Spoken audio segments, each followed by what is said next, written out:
Hello, fellow adventurers. As always, it's your host, Zenork. Today we're gonna go check out a farm town that once was. It's mostly a gutted out ghost town, not much there. We're gonna check it out anyways. Also, an oil conspiracy and one gentleman's attempt to be ironic and to protest. All right, guys, let's get this started.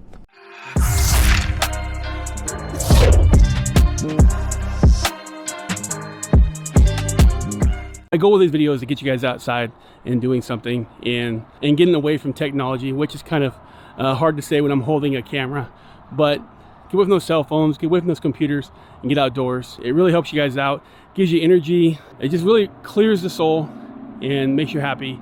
And it's my goal to help you guys have a great life. So here we go on our way. Got in a bad patch of sun there.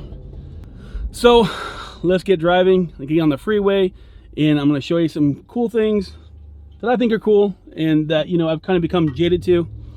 That's the problem when you live someplace. It's an everyday sight, so you don't think much of it.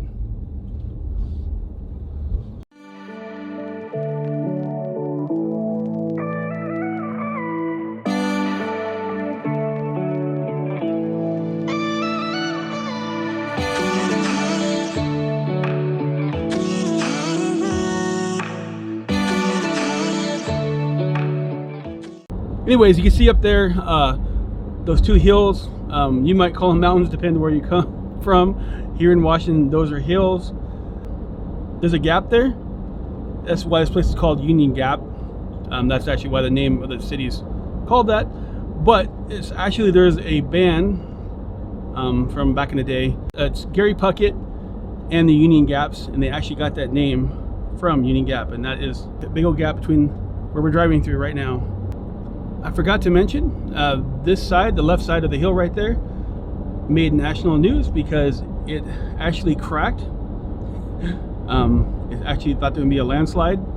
There's a road over here, it's called Thorpe Road, and I used to drive down it all the time, but it's closed off now because they're always waiting for that to have a landslide. There's a massive crack, and it actually moved like a good 10-12 feet, and they thought for sure it was going to come down. That's why you see all the box cars down there, or whatever they are, storage containers. They're trying to stop it from coming over here. But that whole section right there was, they're afraid it's going to come down, and it made national news.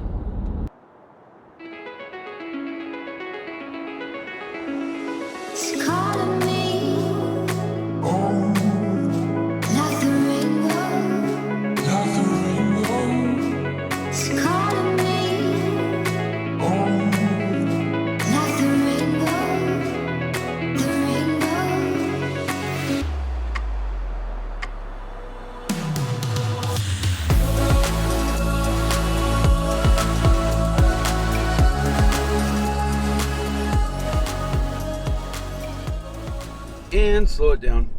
Here we go, guys. We're gonna go over some old-timey bridge. I like these little small thin bridges that can barely fit two people across,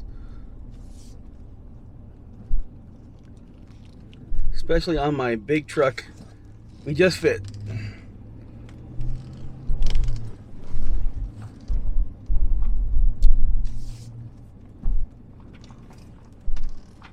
And on this trip you'll see lots of signs that say wineries, like this one right here. There are so many wineries in Washington, especially in the Yakima Valley. It's the new thing.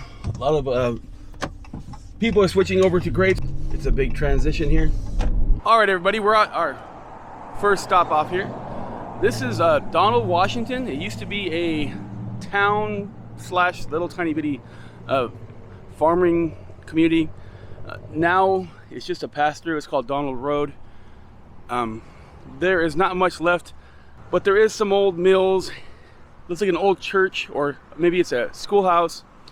I couldn't find much information on it, and a couple old buildings. I just thought I'd take a look here and show you what I find. As you can see, there's lots of old abandoned buildings, like warehouses and stuff. An old mobile home. Doesn't look like no one lives in it, I don't think. This building right here, maybe it was, I don't know, something to do with apples or fruit. I honestly don't know. I couldn't find much information on anything here. I can tell you right now, it's not been in use for a long time. The building's falling down. Up here, there's some kind of platform that's about to cave in. There's some kind of pipe coming out there. I'm not sure what they burned in there. If you see up top, the roof is about to cave in.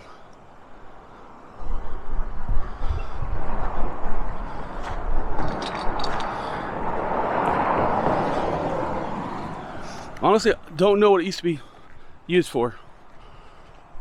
Around the corner here, I saw a bunch of old-timey vehicles. I was gonna take you up there and look at them.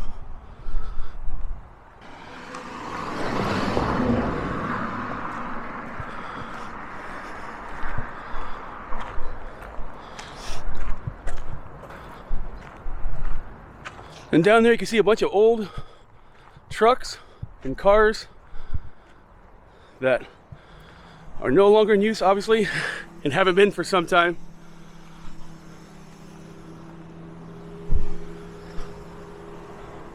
And you can see in the backdrop there's still lots of orchards around here. In the lower valley where I'm at, that's a huge theme. Lots and lots of orchards. Let's check out our next site. Here on the other side of the street, I can't go back there. It's private property, but there is some kind of a junkyard and some old building again. It says private property all over it. You can see that this road has still been used a lot.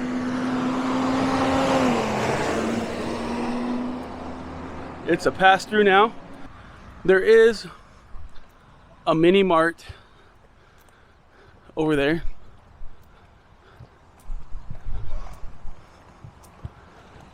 That seems to be all that's left in this town, in a few little houses. And over here is the Kamaikan Roving Archers Club. I'm not sure what that is. Just some old metal building. Looks like it hasn't been used in many years. And I'm not sure if this is part of the ghost town. Just showing you this is really old and run down here. The only building I know for a fact is part of the ghost town. I'm gonna show you next. People honking at me while I'm shooting video. There is a couple houses right there. That's all I see left. 2 or 3 houses left here. So let's move on. And this right here, folks, is the only building I know that is left over from what they consider a ghost town. That's either a schoolhouse or a church. To me, it looks like a schoolhouse. I'd go over there, but there's an electric fence in between me, and it says, "Do not trespass." The good thing is, on my next video, or coming up video, I'm going to go inside of a abandoned schoolhouse.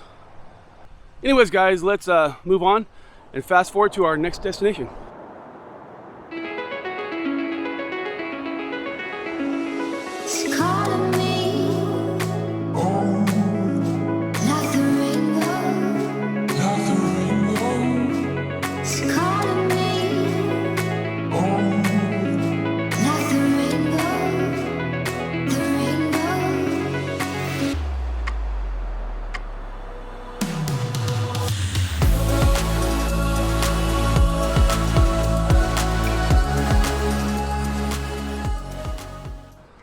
All right, guys, before we check out the teapot, let's go over the backstory. So in 1921, during Harding's presidency, he had a Secretary of Interior, Albert B. Fall. And what Albert B. Fall did is he took a large bribe. In 1921, think about this, he took a $100,000 bribe. He allowed a big oil business to come in and actually tap into our oil reserves. It was the Navy's oil reserves in Wyoming, and I believe it was actually some places in California. I could be wrong on that. But anyways, the reason why the teapot is that the place in Wyoming, they called it the Teapot oil field because of some rocks or something resembled a teapot. And so Albert B. Fall actually got some prison time over this, I think a year, which is not a lot of time for how much money he got. Some other people got in trouble, and it put a big black eye on Warren Harding's presidency. And there's a lot more we'll talk about here in a second with him that happened. The story goes down like this. Jack Ainsworth was playing some cards and drinking with some friends, and he came up with a creative way to protest this whole happening. Because I'm telling you that back at the time, this was a big deal. This was the biggest scandal in Congress until the whole Nixon Watergate. So he ended up making a Teapot gas station to protest, and it became famous, and this is what we're about to look at. But let's go back to Warren Harding. I guess he had a secretary. I can't think of her name. I'll post the name later on. They were both having a relationship outside of wedlock, and she got pregnant. Her statement was that he planned on taking care of his daughter until the day he died. Well, if you know anything about Warren Harding, he died of a heart attack about 2 years into his presidency, and his wife did not honor the deal. But anyways, for a long time they said that she was lying. The daughter came up and said that, you know, they said that she was lying. Well, anyways, I believe in 2015 they did a DNA test, and it did prove that she was the daughter of Harding. That's another tarnishment on Harding's presidency. Let's go check out this teapot real quick. Okay, here it is. Obviously, it's no longer in use. I think it closed in 2005. I remember in my lifetime I got gas here like 4 or 5 times just as a novelty. I'll show you where it used to be. They moved it over here to protect it. They were afraid it's going to get vandalized, and I'm glad they did. Because back in the day, there was a schoolhouse that I went and visit all the time. I've always liked checking out history, and some kids got in there and burned it down. The only way you can see it now is actually through pictures, and I think people painted it. It was really famous. It was in Cowiche Canyon. Anyways, these pumps right here, I don't believe those were the original. Someone donated them, I believe. They probably had some like this at one point in time. They turned into like a little shop. You can go buy little items and stuff. They do have like knickknacks and things you can buy. I hope you can see inside. It's just a small little building, and it has the stove in there, because we're going to come around here. This right here is actually the stovepipe. The teapot spout also works as a stovepipe. So when the stove was going, the old wood stove, it'd come out the top there. And these are not the original windows. At one point in time, I'm not sure which side. I think it's this side. A drunk went through the window, but they restored it.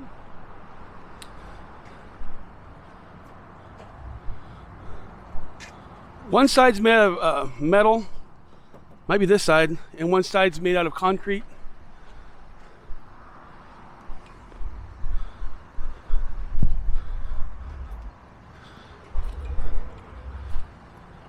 It was placed on the National Historic Places in 1985. It was open until 2005. Then it closed down, and it sat there, kind of deteriorated, and they brought it back. You can see it even had little light bulbs up there. Let's take a walk around it. Just a little tiny building that people have been talking about for a long time since I lived here. It's been like on the website. There's the old gas stein that I'm used to. I've seen that one always passing by. And there's another donated gas pump. It probably one time had gas pumps like this. This one says this was in operation near Granger from the mid 40s to 1970s. Let's get you a good view of it. We'll walk out here.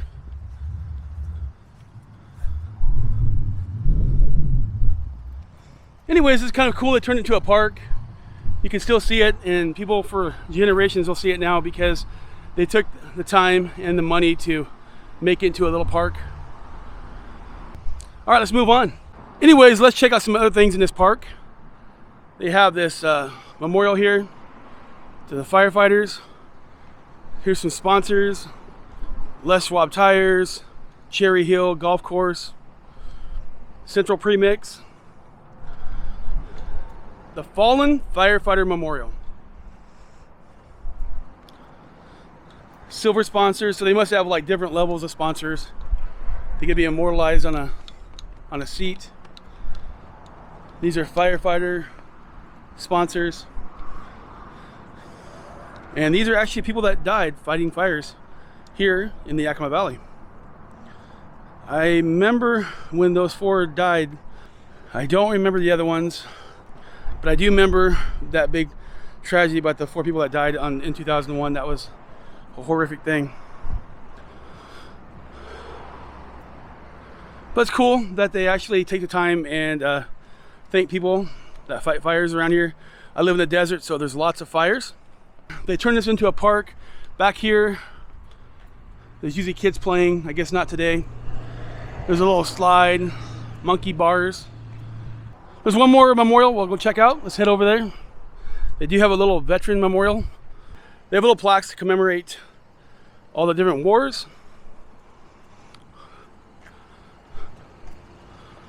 World War II Pacific, World War II European and Africa,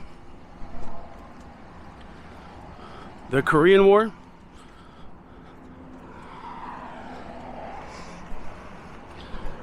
Vietnam,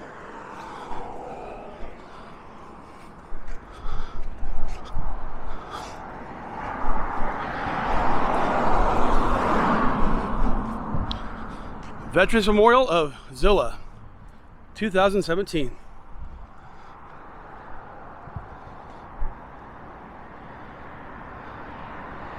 It's a really, sorry, so many cars going by. To let you know some history on me, I come from a very military serving family. I never did because I was too stubborn. No one's gonna control me, but my brother, my uncle, my grandpa, numerous cousins, all served in the service. My brother was in the first Gulf War, Desert Storm. My grandpa was in the Korean and World War II. My uncle Steve, he was in the Vietnam War. I think he served 2 or 3 tours. So many more. I have uncles and relatives that died in World War II and pretty much all the wars.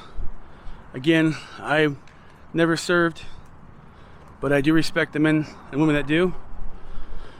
And to those that don't like our military, I'm not telling you how to think or believe, but these people have given what they believe is all, and they did it for what they believe is your freedom. I know what I believe, and I know what other people believe. I don't get into politics at all, but these men and women died fighting for what they believe was right, and they deserve to be honored. Anyways, let's go check out something else. I'm actually going to show you the location of where the Teapot used to be when I was younger, in my 20s, and used to get gas there before they moved it over here.